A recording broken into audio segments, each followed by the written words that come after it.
కీర్తన గ్రంథం 22వ అధ్యాయము 3వ వచనాన్ని చదువుకుంటాను. నీవు ఇజ్రాయేలు చేయు స్తోత్రముల మీద ఆసీనుడవై ఉన్నావు. హల్లెలూయా. ప్రియ దేవుళ్ళరా, ఈ రాత్రికాల సమయంలో చదివిన లేఖన భాగమును మనం ధ్యానం చేసినట్లయితే దేవుడు ఎక్కడ ఉంటాడు అంట, ఎక్కడైతే ఇశ్రాయేలీయులు స్తోత్రాలు చెబుతారో ఆ స్తోత్రాల మీద ఎవరుంటారు? దేవుడు సింహాసనాసీనుడిగా ఉంటాడు. ఒకటి, మన ఇంటిలో సాతాను సింహాసనం కదా ఉండాల్సింది, దేవుని సింహాసనం ఉండాలి. ఏ సింహాసనం ఉండాలి? దేవుని సింహాసనం మన ఇంటిలో ఉండాలంటే ఏం చేయాలి? స్తోత్రాలు. ఎంతమంది స్తోత్రాలు చెబుతున్నారు? ఇంట్లో కూర్చోనైనా, పడుకోనైనా, పని చేసుకుంటున్నానైనా. నీ ఇంటిలో యేసయ్య ఉన్నాడు అంటానికి అర్థం ఏంటంటే మన ఇంటిలో ఏం చెప్పాలి? స్తోత్రాలు చెబుతూ ఉండాలి. ఉదయం నుంచి సాయంత్రం వరకు నువ్వు 100 స్తోత్రాలు చెప్పావా, 1000 స్తోత్రాలు చెప్పావా, 2000 స్తోత్రాలు చెప్పావా, ఎంతసేపుడికి ఏం చెప్పాలంటే స్తోత్రాలు. ఎక్కడ స్తోత్రాలు నువ్వు చెబుతుంటావో అక్కడికి ఆయనకు సింహాసనం వేయబడుతుంది. ఆ సింహాసనం మీద సింహాసనాసీనుడిగా దేవుడు ఉంటాడు. ఇప్పుడు మనకి మన ఇంట్లో దేవుడు అవసరం లేదంటే ఏం చెప్పాల్సిన పని లేదు, స్తోత్రాలు చెప్పాల్సిన పని లేదు. మరి స్తోత్రాలు చెప్పకపోతే ఎవరుంటారు? సైతాన్ వచ్చి కూర్చుంటుంది, అపవాది వచ్చి కూర్చుంటాడు. అక్కడ అపవాది ఎక్కడ ఉంటాడో అక్కడ గందరగోళం ఉంటుంది, మనశ్శాంతి ఉండదు, ఆ ఇంట్లో క్షేమం ఉండదు, ఆ ఇంట్లో ఆరోగ్యం ఉండదు, ఆ ఇంట్లో మనశ్శాంతి ఉండదు. వాడు చేసే పనులన్నీ ఎందుకంటే మనకి ఎన్నిసార్లు చెప్పినా మనకి ఏం అలవాటు అంటే వినటం అలవాటు కానీ చేయటం అలవాటు లేదు. ఎంతవైతే అలవాటే కానీ చేసే అలవాటు లేదు. మన నోటితో 100 స్తోత్రాలు చెప్పుకోండి, ఒక 20 రూపాయలు కట్టాలా? కట్టే పని లేదు కదా. మరి స్తోత్రాలు చెప్పుకోవడానికి బాధ ఏంటి? హల్లెలూయా. ఖాళీగా కూర్చొని ఏదో మాటలు మాట్లాడే కంటే ఖాళీగా కూర్చోపోకుండా ఇంట్లో కూర్చున్నప్పుడు ఖాళీగా లేకోకుండా మనము స్తోత్రాలు చెబుతూ ఉండాలి. దేవుని స్తోత్రం. ఆ స్తోత్రాల కూడా గురించి ఏముందంటే ఇశ్రాయేలు స్తోత్రముల మీద అంట. ఒకసారి చదవనమాట. నీవు ఎవరు చెయ్యు అంటే అందరూ స్తోత్రాలు చెబుతారు, మంచిదే. కానీ ఎవరు స్తోత్రాల మీద ఉంటాడు? బైబిల్ గ్రంథంలో ఒక మాట కనుక మనం చదివితే ఆదికాండము 32వ అధ్యాయము 28వ వచనాన్ని చదువుతాం. ఆదికాండము 32వ అధ్యాయము 28వ వచనం. అప్పుడు ఆయన, నీవు దేవునితోనూ మనుషులతోనూ పోరాడి గెలిచితివి కనుక ఇక మీదట నీ పేరు ఇక ఇజ్రాయేలే. అంటే ఎవరి స్థుతుల మీద అంట? నీవు మనుషులతోనూ దేవునితోనూ పోరాడి. అంటే ఇజ్రాయేల్ ఎవరంటే పోరాడేవాడు. ఎవరంట? పోరాడేవాడు. పోరాడి గెలిచిన వాడు ఇజ్రాయేల్ అంటే. దేవుని స్తోత్రం. ఈరోజు మన జీవితంలో అపవాది దేవుడు ఏదైతే చేయమంటాడో అపవాది చేయనీడు. దేవుడు ఏదైతే చెబుతాడో అది అపవాది చేయనీడు. ఇదే పోరాటం అంటే. దేవుని స్తోత్రం. అంతేకాని పోరాడి గెలవకోకుండా ఉంటే అతడు ఇశ్రాయేలు కాదండి. ఇజ్రాయేలు అంటే ఎవరంటే పోరాడి గెలిచినవాడు, లోకాన్ని గెలిచినవాడు, అపవాదిని మీద జయం పొందినవాడు. స్తోత్రం. వాస్తవంగా అండి, యాకోబు ఒక్కడే మిగిలిపోయాడు. ఒకవేళ మనం అనుకోవచ్చు, నేను ఒక్కడనేనండి మా ఇంట్లో. నీ ఒక్కడవే, నీ ఇంటి మొత్తం మీద ఉన్న అపవాది ఏలుబాటు చేస్తున్నాడే వాడి మీద నువ్వు గెలవాలి.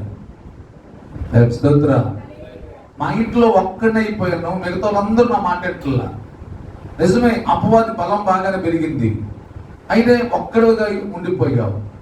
యాకోబట్ట ఒక్కడే, ఒక్క నరుడు తెల్లవారు వరకు కూడా ఏం చేస్తున్నాడంట? పోరాడుతూనే ఉన్నాడు. పోరాడేవాడు ఇజ్రాయేలు. ఈరోజు మనం ఏం పోరాడుతున్నాము? దేని గురించి పోరాడుతున్నాము? పోరాటం అనేది ఉండాలండి. నీవు పోరాడుతున్నప్పుడు దేవుడు చూస్తాడు. నీ భర్త విషయంలో, నీ బిడ్డల విషయంలో ఏంటమ్మా పోరాటం అంటే, అయ్యా నా కుటుంబం అంతా కూడా దేవుని సన్నిధిలో కనిపించాలని నేను ఎంతగా దేవుని సన్నిధిలో పోరాడుతున్నానో. పోరాడాలి. నువ్వు పోరాడుకోకుండా ఫలితం రాదు. నువ్వు పోరాడకపోతే ఎవరి మీద పోరాడాలి? అపవాది మీద పోరాడాలి. అందుకని నేను ఎంతగానో పోరాడుతున్నాను. ఒక నరుడంటే తెల్లవారు వరకు పోరాడుతున్నాడు.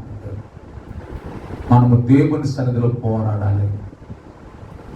కనీసము నువ్వు ఒక్కదానివే ప్రార్థన చేయలేవు, కానీ సంఘంలోకి వచ్చినప్పుడు నలుగురితో పాటు కలిసేపాటికి నీ బలం పెరుగుతుంది. దేవుని స్తోత్రం. ఇంట్లో ఒక్కదానివే, కానీ ఇక్కడికి వచ్చేప్పటికి ఎంతమంది అవుతారు? 10 మంది అవుతారు. 10 మందితో కలిసినప్పుడు నీకు ఎంత బలమో తెలుసా? ఒంటరిగా ఉన్నప్పుడు బలం వేరు, 10 మందితో కలిసినప్పుడు బలము వేరు. అందుకని మనం బలపడాలంటే 10 మందితో కలిసి మందిరంలో కలిసి ప్రార్థిస్తుండగా నేను కూడా వెళ్ళి కలిసి ప్రార్థిస్తే ఎంత బాగుంటుంది. అందుకని బలం పొందాలి. దేవుని స్తోత్రం. అందుకని యాకోబట్ట రాత్రంతా కూడా ఒక్కడే, ఎవరు లేరండి. ఓ పెనుగులాడుతున్నాడు. ఎవరు చూశారు? అది దేవుడు చూశాడు. నీ పెనుగులాట దేవుడు చూడాలి. దేనికోసం పెనుగులాడుతున్నావు? కుటుంబం కోసం, బిడ్డల కోసం, భర్త కోసం, అలాగే నా బంధువుల కోసం, నా రక్త సంబంధాల కోసం నేను పోరాడుతున్నాను, ప్రార్థిస్తున్నాను. నువ్వు రేకుజాములు ఎక్కుతున్నావు, అర్ధరాత్రులు ఎక్కుతున్నావు, మధ్యరాత్రులు ఎక్కుతున్నావు, మందిరంకి వచ్చి పోరాడుతున్నావు, మందిరంలో కూర్చొని ప్రార్థన చేస్తున్నావు. ఏదైనా సరే నువ్వు పోరాడుతూ ఉంటే దేవుడు ఏం చేస్తాడో చూస్తాడు. హల్లెలూయా. ఒక నరుడు అంటే తెల్లవారు వరకు కూడా పోరాడుతూనే ఉంటాడు. దేవుడు అంటాడు, అయ్యా నన్ను పోనీవయ్యా అన్నాడు. ఏమన్నాడు? నన్ను పోనీమంటే నేను పోనీనయ్యా, నేను పోనీను అంటే ఇక్కడ గమనించాలి ఎంతగా పోరాడుతున్నాడు. దేవుడే నన్ను వెళ్ళని తర్వాత నేను దీవిస్తాను, మళ్ళా వస్తాను కదా, వచ్చినప్పుడు దీవిస్తానయ్యా అని అన్నప్పుడు కూడా లేదయ్యా ఇప్పుడే నన్ను దీవించాలి. ఇక్కడ చూడు, ఇజ్రాయేల్ అంటే యాకోబుగా ఉన్నటువంటి వ్యక్తి దేవుని సన్నిధిలో ఎంత పోరాడుతున్నాడు. రెండోది, పోరాడేవాడు ఎలా పోరాడదు తెలుసా? పట్టుదలతో పోరాడుతున్నాడు. అప్పుడు ఆ దూత నీ పేరేమని అడిగినప్పుడు నా పేరు యాకోబు అన్నాడు. ఏమన్నాడు? గమనించాలి. మనం పోరాడేటప్పుడు మన పోరాటంలో మన పాపం ఒప్పుకొని పోరాడాలి. మనమేం చేస్తాను? ప్రార్థన చేసినప్పుడు పాపం అనేది ఒప్పుకోం. ఒకటి గుర్తుపెట్టి, ఎప్పుడు ప్రార్థన చేస్తున్నా ప్రార్థనలో మొట్టమొదట మన పాపాన్ని ఒప్పుకోకుండా ప్రార్థన చేస్తే ఆ ప్రార్థన ఫలితం ఉండదు. ఇప్పుడైనా ఎక్కడైనా సరే ప్రార్థన చేయమన్నారు కదా, ప్రార్థన చేస్తే అనుకున్న ప్రయోజనం ఉంటుంది. అందుకని మనం మోకరించి ప్రార్థన చేసేటప్పుడు పోరాడుతున్నాము. ఆ పోరాటంలో పట్టుదల రావాలంటే, ఆ పోరాటంలో బలం రావాలంటే ఏమొప్పుకోవాలి? మన పాపములు ఒప్పుకోవాలి, మన దోషములు ఒప్పుకోవాలి. అయ్యా నేను ప్రార్థన చేశాను, నేను ఒప్పుకున్నా. అలాగే ఈరోజు మన లోపాలు, మన దోషాలు. స్తోత్రం. అందుకని దేవుడు అన్నాడు, సరే ఎంత పోరాడుతాడు, అసలు నీ పేరేంటి అని అడిగాడు. నీ పేరేమంటే ఏం చెబుతాడు? కొంతమంది వాస్తవంగా నేను మీకు అర్థం వాళ్ళు చెబుతున్నా, ప్రభువా నేను పాపం చేశా అనుకుంటే అట్లా మనం చెప్పకూడదు. నేను పాపినే, నేను నీ దృష్టిలో పాపిని అనుకుంటే అని అంటే కాదండి. పాపిని అనుకోవటం కాదు. దావీదు అంటాడు, దేవా నీ సన్నిధిలో ప్రార్థన చేస్తున్నాడు, నీకు ఆయాసకర మార్గం నా యందు ఏముందో నాకు తెలియపరచు. నాలో నా హృదయంలో నీకు ఆయాస కలిగించేది. మనలో ఎన్నో దేవునికి ఆయాస కలిగించే అంతే. ఆ ఆయాసం కలిగించేది ఏంటో నాకు తెలియపరచాయి, నేను దాన్ని తీసేసుకుంటానయ్యా. అంతేగా నాలో ఉంటే అంటే అది సరైన ప్రార్థన కాదు. అది మనకి దేవుని దగ్గర నుంచి జవాబు తెచ్చుకునే ప్రార్థనే. ఉంటే ఏమిటి, మనం పరిశుద్ధులమా, నీతిమంతులమే. ఎన్నో ఆలోచనలు తప్పిపోతుంటాం, ఎన్నో తలంపుల్లో తప్పిపోతుంటాం. కాబట్టి రాత్రి భక్తులనేది యాకోబు జీవితంలో కనుక మనం గమనిస్తే పోరాడుతూ ఉంటాడు. ఎలా పోరాడుతాడు? పాపం ఒప్పుకొని పోరాడుతాడు. నువ్వు గంట చేసావు ప్రార్థన, 30 గంట సేపు దిద్దుబాటే ఉండాలి. ఎంతసేపు ఉండాలి?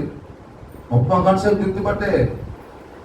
పావు గంట మన ప్రార్థన ముందు బట్టలు నానకోకుండా డబ్బులు ఎత్తిపోతానికి గంట నానబెడతావు.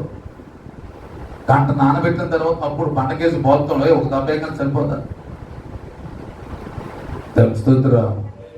కాబట్టి ఇక్కడ యాకోబు పట్ట ఆ రాత్రి అంతా పెరుగులాడుతూ ఈ పేరేమని అడిగితే అతడు వాస్తవాన్ని ఒప్పుకున్నాడు. హల్లెలూయా అని చెప్పగలరా? ఎప్పుడైతే తన పాపం ఒప్పుకున్నాడో తన జీవితంలో విజయం ప్రారంభమైంది. ఏం ప్రారంభమైంది? విజయం అంటే అప్పుడు దాకా ఏశావు యాకోబు పేరెత్తితేనే మండిపడేవాడు. యాకోబు పాపం ఒప్పుకున్న తర్వాత ఏశావు యాకోబు మీద ప్రేమ చూపడం మొదలుపెట్టాడు. దేవుని స్తోత్రాలు. ఈరోజు ఎంతమంది అంటారు, ఏమంటే వాళ్ళకి నేనంటే గిట్టట్లేదు. ఎందుకు గిట్టట్లేదు తెలుసా? నీలో ఉన్న పాపాన్ని బట్టి వారు నేను ప్రేమించలేకపోతున్నా. నీలో ఉన్న పాపమును బట్టి వారు నేనేం చేయలేకపోతున్నారు? ప్రేమించలేకపోతున్నారు. దేవుడి ప్రేమ మనలోకి ఎందుకు అంటదంటే మన పాపం ఒప్పుకోవాలి. 32వ అధ్యాయంలో అతడు తన పాపం ఒప్పుకున్న తర్వాత వెళ్తుంటే దేవుని ముఖం చూసినట్టు ఉందంటండి. ఏ ముఖం చూసినట్టుందంట? మనలో పాపం లేకపోతే ఎదుటి వారి ముఖం చూసినప్పుడు దేవుని ముఖమే కనపడింది. మనలో పాపం ఉన్నప్పుడు ఎదుటి వారిని ప్రేమించలేము. ఒకటే గుర్తు, ఎదుటి వారి మీద జాలి రాదు, ఎదుటి వారి మీద ప్రేమ రాదు, ఎదుటి వారి మీద ఉన్న ఆ కఠినమైన మనసు పోదండి. కొంతమందికి ఎంత ప్రార్థన చేసినా ఆ కఠినమైన మనసు పోదు. ఎంత ప్రార్థన చేస్తారో మనసు మాత్రం కఠినమైపోతుంది. ఎందుకు కఠినమైపోతుందంటే వారు పాపం ఒప్పుకొని ప్రార్థన చేస్తారు. హల్లెలూయా. ఈ రాత్రి మన జీవితాన్ని ఆలోచించి మనం పరీక్షించుకోవాలి. ఎందుకు ఇతరులు ప్రేమించలేకపోతున్నాం? ఇతరుల ముఖం చూసినప్పుడు ఎందుకు దేవుని ముఖం చూడలేకపోతున్నాం? ఇతరుల ముఖం చూసినప్పుడు ఎందుకు వారి మీద కనికరం పడట్లేదంటే మనలో ఒప్పుకోవాలి. హల్లెలూయా. మనం పరీక్షించుకోవాలి. మనం పరీక్షించుకొని ప్రభు సన్నిధిలో ప్రార్థన చేస్తున్నాం. కానీ ఎలా ప్రార్థన చేస్తున్నాం అంటే ఒప్పుకోలు ప్రార్థన చేయాలి. ఈ రాత్రి మన జీవితంలో ప్రభువు నేర్పేది మనకంటే. ఈ రాత్రి మన జీవితంలో యాకోబు ఒప్పుకుంటున్నాడు. నీ పేరేంటని అడిగాడు. వెనకాల మాట చెప్పేశాడు. ఏం చెప్పాడు? యాకోబు అన్నాడు. దేవుని సన్నిధిలో మనం కూడా మోకరించండి, కుమ్మరించాలంట. ఏం చేయాలంట? కుమ్మరించడం అంటే ఏంటి? సంచి కుమ్మరి అంటారు, సంచి కుమ్మరి అంటారు. ఏంటి కుమ్మరించడం అంటే ఏంటి? కుమ్మరించాక ఏమంటే సంచిలో ఏముండవు, మన హృదయాన్ని కుమ్మరించాలి. యాకోబు తన హృదయాన్ని కుమ్మరించేశాడు. ఏం లేదు హృదయంలో. కొంతమంది ఏం చెప్తారు, సగం ఉంచుకుంటారు, సగం తీసుకెళ్తారు. మందిరానికి వచ్చి ప్రార్థన చేసినప్పుడు సగం ఒప్పుకుంటారు, సగం ఏం చేస్తారు? మళ్ళీ సగం తీసుకెళ్తారు. ఏంటి సగం? ఎందుకంటే ప్రభు కుమ్మరిమన్నప్పుడు కుమ్మరింపులే. నీళ్లు కుమ్మరించినట్లుగా ఇద్దరు తొట్లు కడిగి ఇట్లా లేపేసాడు, మొత్తం పోసేసేవాళ్ళు. బిందులు కడిగి మొత్తం పోసేస్తారు, పారపోసేస్తారు. మన హృదయంలో కూడా మొత్తం అంట అలా కుమ్మరించేయాలి. దేవుని స్తోత్రం.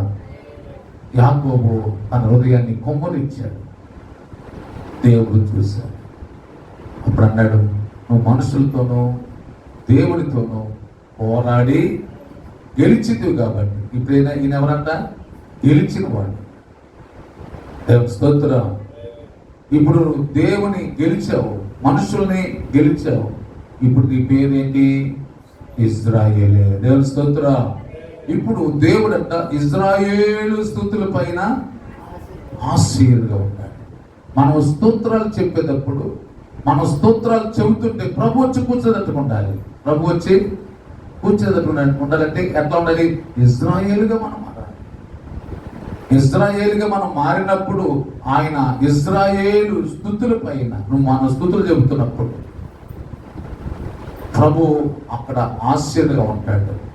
ఏ ఇంటిలో స్తోత్రాలు చెబుతున్నారో ఆ స్తోత్రాలు చెప్పాలంటే మనము ఇజ్రాయేలుగా మారాలి. ఇజ్రాయేల్గా మారాలంటే ఏం చెప్పుకున్నాం?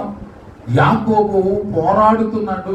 పోరాడే పోరాటంలో పాపం ఒప్పుకొని పోరాడుతున్నాడు. కొంతమంది ఎంత ప్రార్థన చేసినా పాపం ఒప్పుకోరండి. హల్లెలూయా. పాపం అంటే ఏంటి? పక్కన మీద పోట్లాడతాం పాపం అంటే, ఎదుటి వారి మీద గొడవ వేసుకోవడం పాపం అంటే, ఎదుటి వారిని ప్రేమించలేకపోవడం పాపం అంటే, ఎదుటి వారితో సమాధానం ఉండలేకపోవడం పాపం అంటే, సమాధానం లేకుండా ప్రార్థన చేస్తే నీ ప్రార్థన పెరిగిందా? పౌరు పెరగదు. హల్లెలూయా. అందుకని ఇశ్రాయేలు స్తుతులపై ఎలాంటి ప్రార్థన చేయాలి? మనం ఎలాంటి స్తుతులు చెప్పాలంటే పాపం ఒప్పుకొని పోరాడి పాపం ఒప్పుకొని ప్రార్థన చేస్తే అప్పుడు నువ్వు ఇశ్రాయేలువే. ఆ ప్రార్థన చేస్తున్నా, ఆ స్తుతులు చెబుతున్నా దేవుడు అంట ఆనందిస్తాడంట. దేవుడు స్తోత్రం. సరే, ఇప్పుడు ఎక్కడున్నాడు ఆయన? ఇశ్రాయేలు స్తుతులపై ఆయన ఆశ్చర్యంగా ఉంటాడు, అక్కడ ఉంటాడు. ఇప్పుడు మన ఇంట్లో యేసయ్య ఉండాలంటే మనం ఏం చెప్పాలి? స్తుతులు చెప్పాలి. ఎలా చెప్పాలో నేర్చుకున్నాం. ఒక 2-3 మాటలు చెప్పి ముగిస్తాను. బైబిల్ అందులో వచ్చి లోకాసు సువార్త 10వ అధ్యాయము 39వ వచనం చూద్దాం. లోకాసు సువార్త 10వ అధ్యాయము 39వ వచనం, 38 కూడా చదవమా.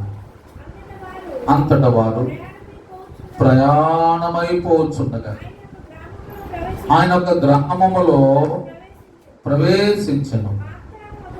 మాత్రాను స్త్రీ ఆయనను తన ఎంట చేర్చుకొనెను. హల్లెలూయా. అది చెప్పాలి. ఇక్కడ ఆయన ఒక గ్రామంలోకి ప్రవేశించాడు. అమ్మా, ఒక గ్రామంలో ఎన్ని ఇల్లు ఉంటాయి? ఒక ఇల్లు ఉంటుందా? 100 ఎన్ని ఉంటాయి? చాలా ఇల్లు ఉంటాయి. అమ్మ, అర్థం చేసుకోవాలి. యేసు ప్రభు వారు ఒక గ్రామంలోకి ప్రవేశిస్తే ఆ గ్రామంలో మార్త అనే ఒక స్త్రీ ఉంటే ఆమె ఆయనను చేర్చుకుంది. ఏం చేసిందంట? ఆయన ఆ ఇంట్లోకి వెళ్ళాడు. ఎట్లా వెళ్ళాడు? ఆయన ఎక్కడ ఉంటాడు? ఎక్కడైతే స్తుతులు చెబుతుంటాడో, ఎక్కడైతే ఏ ఇంట్లో స్తుతులు ఉంటాయో ఆ ఇంట్లో ఎవరుంటారు? యేసయ్య ఉంటాడు. ఆ ఇంట్లో సింహాసనాసీనుడిగా యేసయ్య ఉంటాడు. అంటే ఆ ఊర్లో ఎన్ని ఇల్లు లేవండి? ఆ గ్రామంలో ఎన్ని ఇల్లు లేవు? ఏ ఇంట్లో స్తుతులు లేవు? హల్లెలూయా. మన ఇంట్లో అన్నీ ఉన్నాయి కానీ ఏం లేవు? మరి చెప్పండి. మన ఇంట్లో అన్నీ ఉన్నాయి, మన ఇంట్లో అన్నీ ఉన్నాయి కానీ ఏం లేవు? స్తుతులు లేవు. ఈరోజు ఆలోచిస్తే ఎల్మడుకుదు గ్రామంలో ఎన్నో ఇళ్ళు ఉన్నాయి కానీ ఏ ఇంట్లో యేసయ్య వస్తాడు? ఏ ఇంట్లో స్తుతులు ఉంటాయో ఆ ఇంట్లోకి ఎవరు వస్తారు? యేసయ్య. ఇప్పుడు ఎంతమంది ఇంట్లోకి వచ్చాడు ఆయన? ఒక్క ఇంట్లోకి వచ్చాడు. ఎక్కడికి వచ్చాడు? ఒక్క మార్త ఇంట్లోకే వచ్చాడు. అంటే ఆ ఇంట్లో ఏముండి? స్తుతులు. మిగతా ఇళ్లలో ఏం లేవు? స్తుతులు. ఇప్పుడు మన సంగతి ఏంటి? మన ఇంట్లో స్తుతులు ఉన్నాయా? అన్నీ ఉన్నాయి. అన్నం ఉంది, కూర ఉంది, బియ్యం ఉంది, నూనె ఉంది, ఉప్పు ఉంది, పప్పు ఉంది, అన్నీ ఉన్నాయి. నీ ఇంట్లో అన్నీ ఉన్నాయి కానీ యేసయ్య లేడు. దేవుడి స్తోత్రం. గట్టి చెప్పగలరా? ఈ రోజు నువ్వు నేర్చుకోవాలి ఏం తెలుసా? అయ్యా, నా ఇంట్లో ఎన్ని ఉన్నా స్తుతులు లేకపోతే సుఖం ఏముంది? కాబట్టి నా ఇంటిలో స్తుతులు ఉండాలి. నువ్వేం చేయాలి? స్తుతులు చెప్పాలి. స్తుతులు చెబితే స్తుతుల సింహాసనాసీనుడిగా యేసయ్య నీ ఇంట్లో ఉంటాడు. దేవుని స్తోత్రం. కాబట్టి ఇప్పుడు గమనించినట్లయితే మనం ప్రతి ఉదయం లేచి, నీకు ఓపిక లేదు పడుకున్న స్తుతులు చెప్పు, ఓపుకుంది కూర్చొని స్తుతులు చెప్పు, పని చేసుకున్న స్తుతులు చెప్పు. ఎంత స్తుతులు చెబుతావో, హల్లెలూయా, నువ్వు ఎన్ని స్తుతులు చెబుతుంటావు కానీ చెబుతా ఉండవు. ఈ రాత్రి మన జీవితాల్లో ఆయన ఇశ్రాయేలు స్తుతుల మీద ఆయన సింహాసనాసీనుడిగా ఉంటాడు. ఆ గ్రామంలో చూస్తేనండి ఏ ఇంటిలో కూడా స్తుతులు లేవు. అందుకని ఆ ఇంట్లో ఆయన సింహాసనాసీనుడిగా ఉండటానికి ఇష్టపడలా. ఎక్కడ ఉంటాడు? డాబాలో ఉంటాడా? రేకుల షెడ్లో ఉంటాడా? తాటాకి ఇంట్లో ఉంటాడంటే ఎక్కడ స్తుతులు ఉంటాయో అక్కడే ఆయన ఉంటాడు. హల్లెలూయా. మా ఇల్లు రేకులండి, మా ఇల్లు డాబా అంటే, మా ఇల్లు పాలరాయి అంటే అనుకోకాదు. మన ఇంటిలో స్తుతులు ఉండాలి. ఎందుకు మనం ఏం నేర్చుకోవాలి? ప్రతి రోజు కూడా లేచి మనం ఏం చెప్పాలి? ఎందుకయ్యా స్తుతులు అంటే నా ఇంట్లోకి యేసయ్య రావాలి, నా ఇంట్లోకి యేసయ్య రావాలి. కాబట్టి మన ఇంట్లోకి యేసయ్య వచ్చాడు అనుకోండి, మనకి ఎంత మేలో. రెండో మాట, ఇప్పుడు ఆ ఇంటిలో మరియా, మార్త, వారి సహోదరుడు లాజరు. ఆ ఇంట్లో ఎంతమంది ఉంటారు చెప్పాలి? ముగ్గురు ఉండరు. ఇప్పుడు ఆ ఊరికి వచ్చినప్పుడల్లా ఆ ఇంటికి ఎవరు వస్తారు? యేసయ్య వస్తాడు. సరే, ఒకటి స్తుతులు ఎక్కడ ఉంటే అక్కడికి ఎవరు వస్తారు? యేసయ్య వస్తాడు. రెండోది, ఆ ఇంటిలో ఒక రోజున లాజరు చనిపోయాడు. హల్లెలూయా. ఆ ఇంట్లో ఎవరు చనిపోయాడు? లాజరు చనిపోయాడు. లాజరు చనిపోతే ఆ ఇంట్లో ఎవరుంటారు? యేసయ్య ఉంటాడు. ఆ ఇంట్లో నష్టం వచ్చినా, ఆ ఇంట్లో కష్టం వచ్చినా, ఆ ఇంట్లో వ్యాధులు వచ్చినా, ఆ ఇంట్లో బాధలు వచ్చినా, ఆ ఇంట్లో ఇరుకులు వచ్చినా సరే ఆ ఇంట్లో ఎవరున్నారు? ఇంకా బాధ ఏంటి? లేదుగా. ఇప్పుడు ఎన్నో బాధలు వచ్చినాయి కానీ ఇంట్లో యేసయ్య లేడు. కానీ యేసయ్య ఉన్నాడు. ఎన్ని బాధలు వస్తే మాకేంటి? ఈ రాత్రి ప్రియ దేవుడు మన జీవితాలు కనుక ఆలోచిస్తే మొదట ఆ ఇంట్లోకి యేసయ్య వచ్చాడు. ఆ ఇంట్లో యేసయ్య ఎలా వస్తాడంటే ఎవరైతే స్తుతులు సింహాసనం వేస్తారో ఆ ఇంట్లోకి యేసయ్య వస్తాడు. దేవుని స్తోత్రం. ఇప్పుడు చదవండి యోహాను సువార్త 11వ అధ్యాయము 42వ వచనం 43వ వచనం. నీవు ఎల్లప్పుడూ నా మనవి వినుచున్నావని నేను ఎరుగుతుంది. ఇక్కడ చూడండి, ఆ ఇంట్లో సమస్య వచ్చింది. ఆ ఇంట్లో సమస్య వస్తే ఆ సమస్య పక్షంగా ఎవరు ప్రార్థన చేస్తున్నారు? ఆ సమస్య పక్షంగా ఎవరున్నారు? నీ పక్కన వాళ్ళు ఉన్నారా? నీ బంధువులు ఉన్నారా? ఆ ఇంట్లో సమస్య వస్తే ఆ సమస్యను విడిపించడానికి నీ పక్షాన యేసయ్య నిలబడ్డాడు. హల్లెలూయా. మన పక్షాన నిలబడేది దేవుడు అండి. ఆ ఇంట్లో పెద్ద విపత్తు వచ్చింది, నిజమే.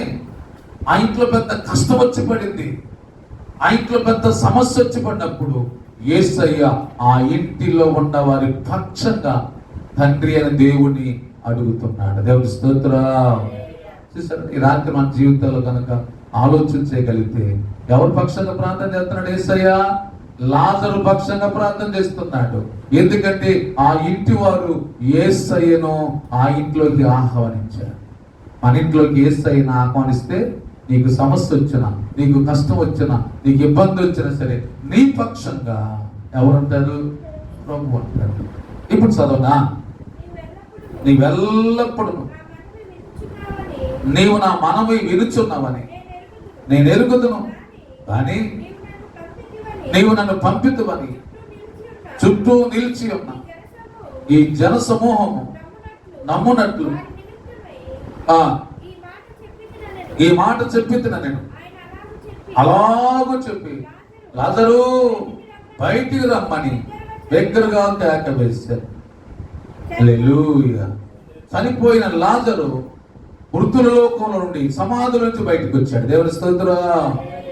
ఈ రోజు మన జీవితాలు కనుక ఆలోచిస్తే, ఒకటి, స్తుతులు సింహాసనం మీద యేసయ్య ఉంటాడు. ఎక్కడ స్తుతులు ఉంటాయో అక్కడ యేసయ్య ఉంటాడు.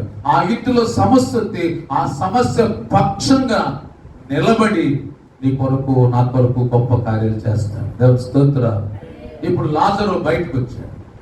ఎక్కడి నుంచి వచ్చాడు బయటికి? మృతుల లోకంలో నుండి సమాధుల నుంచి బయటకు వచ్చాడు. ఎందుకంటే ఆ ఇంట్లో ఒక సమస్య వచ్చినప్పుడు ఆ సమస్య పక్షంగా ప్రభు అద్భుతం చేశాడు. దేవుని స్తోత్రం. ఇప్పుడు లాజరు చనిపోయి బ్రతికాడు. దానికి ముందు ఆ ఇంటిలోకి యేసయ్యను చేర్చుకున్నారు. హల్లెలూయా. కాబట్టి ఏం చేయాలంటే ప్రతిరోజు యేసయ్యను ఆహ్వానించాలి, చేర్చుకోవాలి. ఆయన చేర్చుకుంటే చాలు మనకి ఎంత నెమ్మది ఉంటుంది. ఆ ఇంట్లో విపత్తు వచ్చినా, కష్టం వచ్చినా, నష్టం వచ్చినా, బాధ వచ్చినా సరే ప్రభుని పక్షాన నిలబడి కార్యము చేస్తాడు. దేవుని స్తోత్రం. తర్వాత మూడవదిగా యోహాను సువార్త 12వ అధ్యాయము 1వ వచనం చదువుతాను. కాబట్టి యేసు తాను మృతుల్లో నుండి లేపిన లాజరు ఉన్న బెతనియాకు పస్కా పండుగకు 6 దినముల ముందుగా వచ్చెను. అక్కడ వారు ఆయనకు విందు చేసిరి. దేవుని స్తోత్రం. ఆ ఇంటిలో కష్టం వచ్చినా ప్రభు వారి పక్షంగా నిలబడి కార్యం చేస్తాడు. ఇక్కడ మనం గమనిస్తే ఆ ఇంటిలో, ఏ ఇంట్లో? బెతనియాలో ఎన్ని ఊళ్ళు లేవండి? వారు ఆ గ్రామం ఏ గ్రామం అంటే బెతనియా అనే గ్రామం. ఆ గ్రామంలో ఎన్ని ఇళ్ళు లేవు, కానీ యేసయ్య ఉన్న ఇంటిలో ఏం జరుగుతుంది? విందు జరుగుతుంది. దేవుని స్తోత్రం. ఏం జరుగుతుందండి? అసలు ఎంత ఆనందం చూడండి. విందు అంటే ఎంత ఆనందం చూడండి. ఏదన్నా ఒక రోజున విందు జరిగిందనుకో మన ఇంటిలో ఎంత ఆనందం ఉంటుంది. కానీ యేసయ్య ఉన్న ఆ బెతనియాలో, ఆ మరియా మార్తల ఇంటిలో ఏం జరుగుతుంది? ఆ ఇంట్లో విందు జరుగుతుంది. ఈ రాత్రి దేవుని బట్టి మన జీవితాల్లో ఆలోచిస్తే యేసయ్యను చేర్చుకున్న ఇంటిలో ఏముంటుంది? సమస్యల పక్షంగా ప్రభు నిలబడుతూ కాకోకుండా ఆ ఇంటిలో విందు జరుగుతుంది. దేవుని స్తోత్రం.